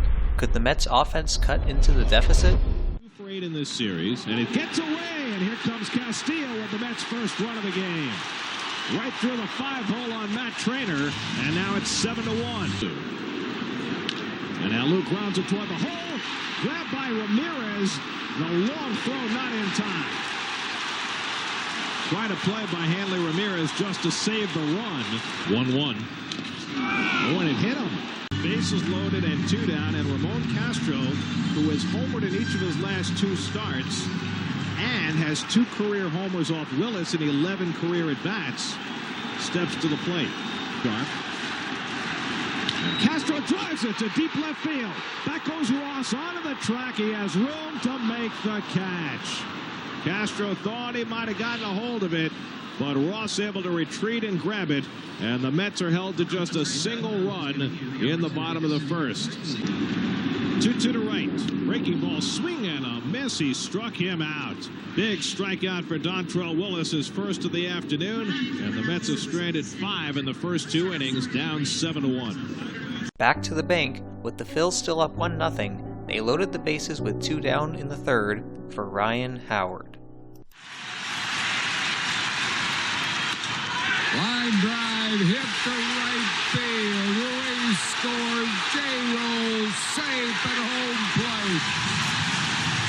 A bases loaded single. Ryan Howard and the Phillies lead it 3-0 here in the third. Back to New York. The Mets again got traffic in the third after D-Train issued 3 walks in the inning. He was promptly pulled after just 2 2/3 innings. Manager Freddie Gonzalez brought in Logan Kensing with the bases loaded to face Paul LaDuca, pinch hitting in the pitcher's spot. Merry-go-round will be in motion. 3-2. Check swing Tapper. And Kensing's got it. Makes the play to first. Side retired. LaDuca didn't mean to swing at the 3-2 slider. And the Mets are turned aside again. 8 left on base in the first 3 innings. Back to Philly. The Nationals got on the board in the fourth. Ronnie Belliard reached on a leadoff E5 and scored a couple batters later when Austin Kearns singled him home. In the sixth, the Nationals threatened with singles from Belliard and Zimmerman. Starter Jamie Moyer was pulled after 5 1/3, and with the potential tying run on base, Charlie Manuel brought on Tom Gordon to preserve the lead. Kearns towards second. Utley tags, throws, double play. Tom Gordon gets a job done. Nice job, Chase. In the bottom of the sixth, Pat the Bat led off with a walk, followed by a Chris Coast hit by pitch. Abraham Nunez advanced both runners with a sac bunt, then Tadahito Iguchi flew out to deep right center field, scoring pinch runner Michael Bourne from third to regain the 3-run lead. With 2 down and a runner on third, J-Roll came to the plate. Ball's hit well to right field. It is off the wall on one hop. Scoring Chris Coast. Jimmy Rollins is going to try for 3. Here he comes. He's got a triple. Oh, Jimmy Rollins with that big 20th triple of the year. Holy cow. Wow. In the seventh, it was time for the big man. Well hit. Watch this, baby. Out of here. Ryan Howard, number 47. And the Phillies now lead it 6-1. Back to Flushing. The Mets never got a runner into scoring position after the third inning. The Marlins added another in the fifth on an Alejandro De Aza double off Scott Schoenweiss, and that would be the last run scored in the game. The unnecessary brawl on Saturday must have provoked the Marlins, who were 21 games under 500 and had no reason to try hard on Sunday. Swing and a miss. He struck him out. And barring a huge Washington rally in Philadelphia in the 9th inning, the greatest late September collapse in the history of Major League Baseball is now complete. The Mets, unless Washington can get at least 5 in the 9th inning, will not play October baseball in 2007. You hear the cheer? Yep. You hear the cheer? You know what that is? That's the final out at Shea Stadium. The Florida Marlins have beaten the New York Mets 8-1. And the Phillies are 3 outs away from becoming National League East champions on this amazing run. 3 million or more. There's a swing and a miss. That's one of them. 2 more outs. 2 more outs. 2 balls and 2 strikes. Popped him in the air to left field. Michael Bourne waits. Michael Bourne squeezes. That's 2 of 1 more out. 1 more. Myers has the sign from Frisco's. Curveball striking out. The Phillies are National League East champions. Look at the scene on the field. Look at the scene on the stand. This is incredible. The Phillies are National League East champions and will go to the postseason for the first time since 1993. Wow. The National League East is all sorted out, but we still have 2 more games to worry about. In Milwaukee, the Padres got off to a great start. Facing Jeff Suppan, Brian Giles hit a leadoff home run. Then Jeff Blum added 2 more with a 2-out, 2-run double, giving the Padres a 3-0 lead early. The question is, though, could they hold the lead? Manager Bud Black elected to start Brett Tomko with a 4-11 record and 5.39 ERA instead of Jake Peavy on short rest. With the lead now down to 4-3, Tomko was pulled in the 5th after throwing 2 wild pitches in the inning. Clay Meredith came in and gave up a game-tying single to Ryan Braun, scoring Ricky Weeks. After a Corey Hart sac fly gave the Brewers the lead, Joe Dillon added to it with a 2-out single, scoring Braun. Over in Colorado, it was a scoreless affair, a pitcher's duel between Ubaldo Jimenez and Yusmeiro Petit. Back to Miller Park, the Brewers broke it open on a 2-out bases-clearing triple from Gabe Gross, giving the Brewers a 9-4 lead, much to the delight of Rockies fans. But they still needed to take care of business against the division champion D-backs. Tied at 1 in the 8th, Tulo led off the inning with a grounder to third, but Mark Reynolds' lackadaisical throw pulled first baseman Robbie Hammock off the bag. In Milwaukee, the Brewers held on for an 11-6 victory, keeping the Rockies' playoff hopes alive. Back to Denver, after a Holiday single and a Helton walk to load the bases, Garrett Atkins gave the Rockies the lead with a single, moving everyone up 90 feet. Next up, Brad Hopp lined a double down the left field line, scoring 2 more, giving the Rockies a 4-1 lead. Manny Corpus allowed a couple runs in the 9th, but he got the save, forcing a tie for the wild card after 162 games. Less than 48 hours prior, after Friday's results, the Rockies had just a 3.125% chance of making the playoffs. Meanwhile, the Padres looked to be a shoo-in for the playoffs with a 94.82% chance of qualifying. The Rockies needed 4 results over the final 2 days to go their way just to keep their season alive, and they got all of them, 2 of which involved blown leads by the Padres. Additionally, I feel like I have not talked about Todd Helton enough in this video. Helton was a dual sport star in high school and was actually drafted by the Padres in the 2nd round out of high school in 1992. Despite the high draft pick, he elected not to sign so he could play football and baseball at the University of Tennessee. In his junior year, he was the backup quarterback but was thrust into the starter's role after a knee injury to then starter Jerry Colquitt in the first game of the season. Helton started the next 3 games but then injured his knee himself, handing the starting reins over to true freshman Peyton Manning. That marked the end of his football career, and after a standout spring at the plate and on the mound, Helton was drafted 8th overall by the Rockies in 1995. However, he had yet to make the playoffs, and entering Monday night's 1-game playoff, he had the 3rd most regular season games played without a playoff appearance amongst active players. The leader was Jeff Cirillo, who's been featured in previous episodes, but now on the D-backs, he would be removed from that list. Damian Easley of the Mets, who missed the last month and a half of the season with a sprained ankle, would move into first on that infamous list. How different would Helton's career trajectory be had he signed with the Padres out of high school? Or if he didn't injure his knee while quarterback at Tennessee? The only other time the Rockies had qualified for the playoffs was exactly 12 years prior, on October 1st, 1995, a moment we've covered on this channel. Could history find a way to repeat itself? The Rockies won the regular season series against the Padres, going 10-8 against them, including 5-1 in September. For the Rockies, Josh Fogg got the start. He had a 4.79 ERA on the season, but a 3.25 ERA at home. For the Padres, it was Jake Peavy, the Padres' opening day starter. In 2 starts against the Rockies in 2007, he had a 1.28 ERA with 2 no decisions. However, neither of those starts were at Coors Field. In the bottom of the first, Kaz Matsui led off with a liner up the middle, and he hustled into second with a leadoff double. Next, Tulo hit a bouncer up the middle that Khalil Greene made a diving stop on, but had no play. All of a sudden, the Rockies were in business. The dangerous Matt Holliday walked to load the bases with nobody out for Todd Helton. Peavy got him to fly out to center, but it was deep enough to put the Rockies on the board first, as each base runner was able to advance 90 feet. With 2 runners still in scoring position, Garrett Atkins added to the lead with a single to shallow left, scoring Tulowitzki, but Holliday only advanced to third. Facing the dangerous Brad Hopp, Peavy got him to pop out to third for out number 2.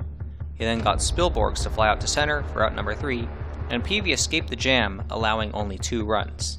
In the second, though, Yorvit Torrealba led off with a home run down the left field line, just his 8th home run of the season, extending the Rockies' lead to 3-0. With Peavy struggling on the mound, Bud Black kept him in the game, and he actually led off the third with a single up the middle on an 0-2 pitch. Brian Giles drew a walk to put 2 on with nobody out. Scott Hairston looped a single to right to load the bases with no one out for Kevin Kuzminoff. Fogg got him to fly out to left field, but it was not deep enough for Peavy to confidently advance, keeping the bases loaded for Adrian Gonzalez. Gonzalez to deep right field. Back goes Hopp. At the wall, it's gone. Grand slam for Adrian Gonzalez. His 30th home run of the year, and erases a 3-run deficit with a grand slam. Just like that, the Padres were in front, although the damage was not done. Khalil Greene lined a single to left, followed by a Josh Bard opposite field double, advancing Greene to third. Jeff Blum was walked intentionally, loading the bases for the second time this inning, this time for Brady Clark.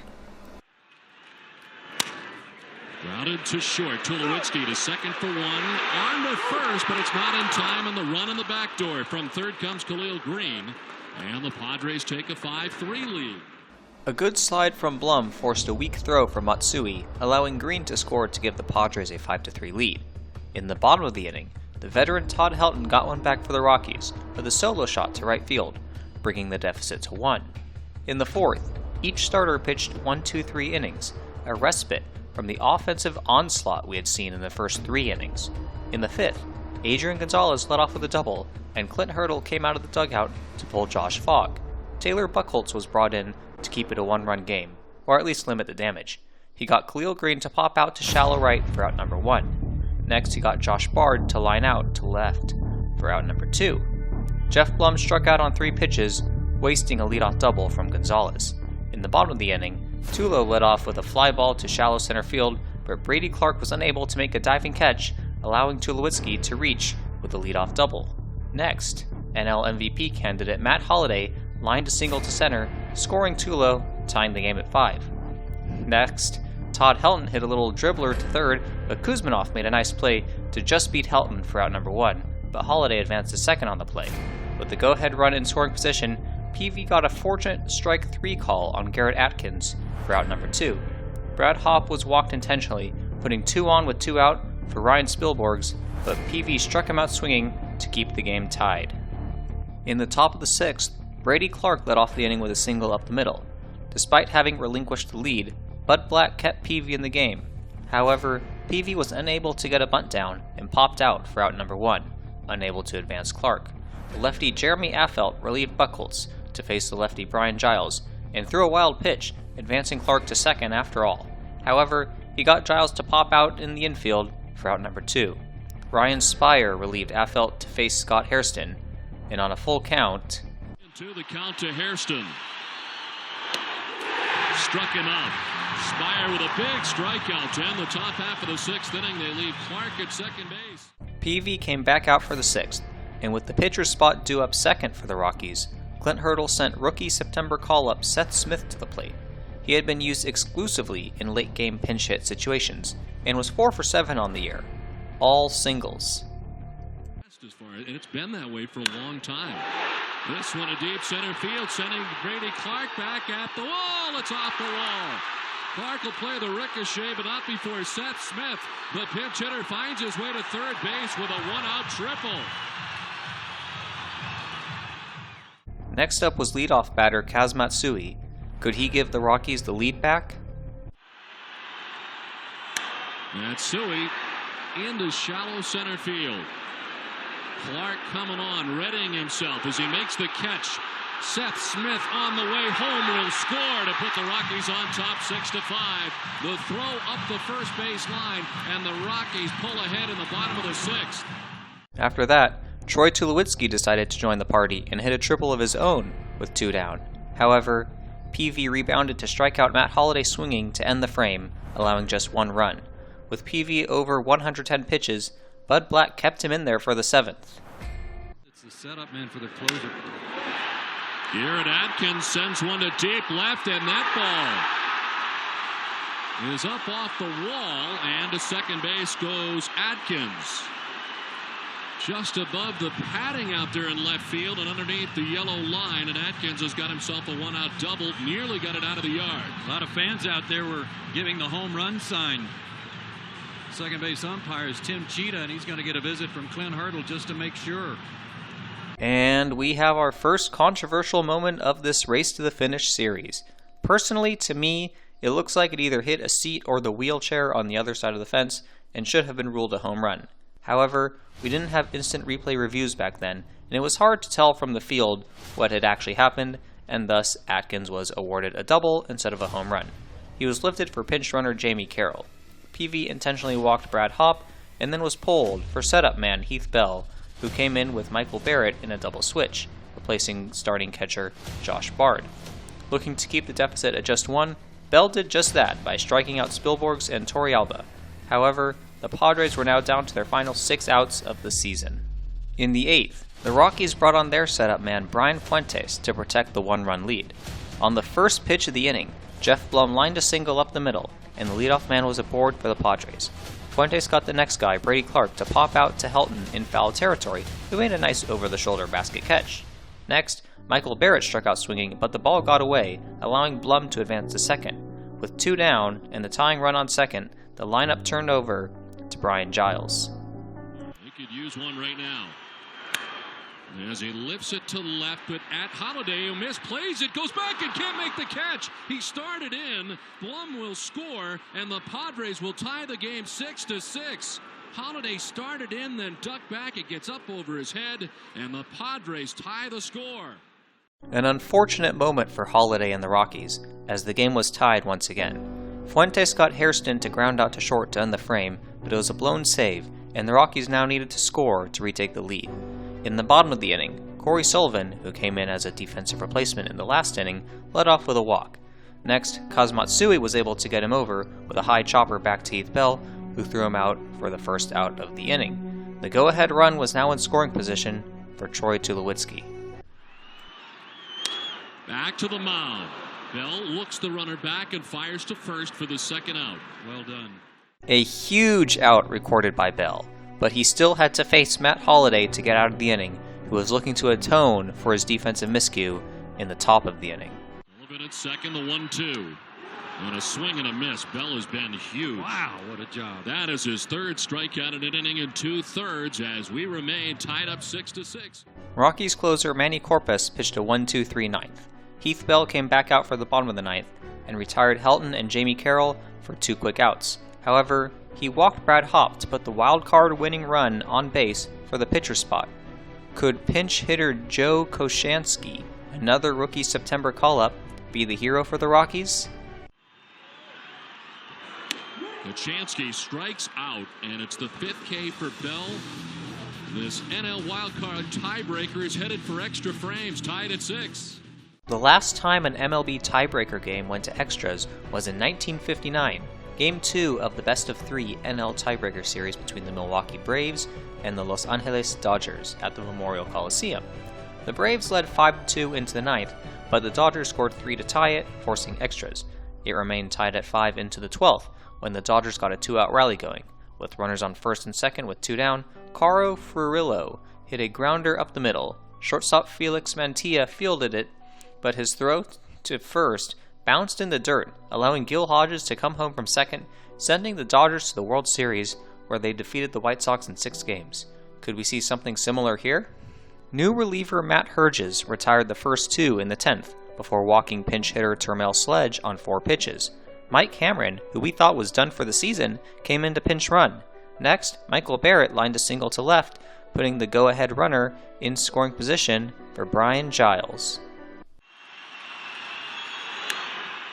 On the ground to short, Tulowitzki to second for the force out that ends the inning. Herges out of the jam. Game remains tied. Surprisingly, Mike Cameron stayed in the game in center field. The veteran Doug Brocail came on for the 10th and pitched a 1-2-3 home half of the frame to extend the game. Herges came back out for a second inning of work. Scott Hairston led off the 11th with a grounder to third that Jamie Carroll bobbled, then his throw to first pulled Helton off the bag, and leadoff man was aboard for the Padres. Kuzminoff then moved Hairston into scoring position with a sac bunt. Adrian Gonzalez was intentionally walked, putting 2 runners on base for Khalil Green. Green grounds it to third. Carroll will tag third and fire to first for the double play. 5-3 on the DP that concludes the top half. Another missed opportunity for the Padres. Brocail came back out for a second inning of work, facing the heart of the order. He got Tulowitzki to ground out, then struck out Holiday. However, he walked Todd Helton, then allowed an opposite field single to Jamie Carroll, putting the winning run in scoring position. Joe Thatcher relieved Brocail, and Morgan Ensberg replaced Kuzminoff at third as part of a double switch. Could Brad Hopp send the Rockies to the postseason for the first time in 12 years? Hopp strikes out. Joe Thatcher able to get him as the Rockies strand a pair to end the... Matt Herges came out for his 3rd inning of work. He allowed a leadoff single to Morgan Ensberg, who then advanced to second on Jeff Blum's sac bunt. A couple of former Astros there playing small ball. Minor league journeyman Brian Myro pinch hit for Mike Cameron, but he struck out for out number 2. Next, Herges got out of the inning by inducing Michael Barrett did a broken bat ground out to Tulo to end the frame. In the bottom of the 12th, Joe Thatcher pitched a 1-2-3 inning to extend the game to the 13th. Jorge Julio relieved Matt Herges to face the top of the Padres lineup. He walked Brian Giles to lead off the inning, and then Scott Hairston came up. Hairston swinging away, sends it out towards deep left field. Back goes Matt Holliday. That ball is up and that ball is gone. A 2-run home run for Scott Hairston has propelled the San Diego Padres to an 8-6 lead here in the 13th inning.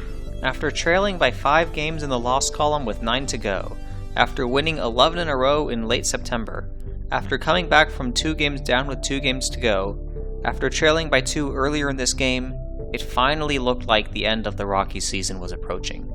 There were now just 3 outs left in their season, and they were trailing by multiple runs. Pinch hitter Chase Headley, who was also a rookie September call-up, followed with a single. Julio was pulled after failing to record an out, and Ramon Ortiz came in looking to stop the bleeding. He promptly struck out Adrian Gonzalez, then got Khalil Green to fly out, then Ensberg to pop out, keeping the deficit at 2. Bud Black brought on Trevor Hoffman, MLB's all-time saves leader at the time, to close it out. However, he had blown 6 save opportunities in 2007, 3 of which resulted in losses, including the loss in Milwaukee just 2 days ago. In 5 appearances against the Rockies in 2007, he allowed 0 runs and just 1 base hit in 5 innings pitched. He would have to face the top of the Rockies' order. Matsui out towards right center field. That's going to get down into the gap to the track on the wall. Jason Lane grabs it, but not before Kaz Matsui stands at second base with a double to begin the bottom of the 13th. Tulowitzki towards the gap in left center field. That's going to get down. Matsui scores easily. Tulowitzki to second, and he is just in safely. Rode tried to win a batting title. Came in hitting at .340. It has been a 1-for-5 night. To right field. Giles headed back. Giles at the track. He jumps and is unable to make the catch. Around from second base comes Tulowitzki. He will tie the score at 8 as to third goes Holiday with a triple that has tied the game at 8 in the 13th.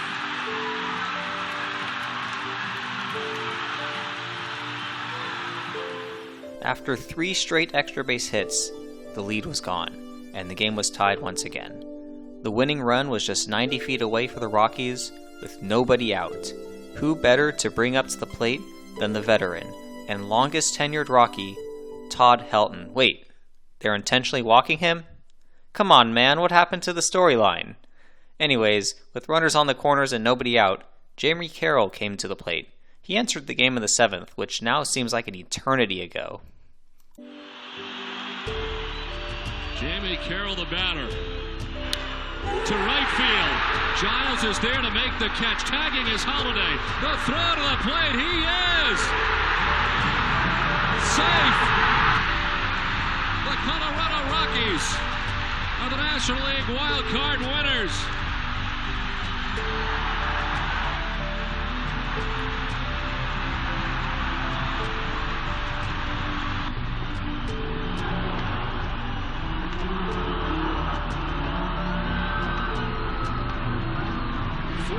And 40 minutes, 13 innings, worth every second for the Colorado Rockies.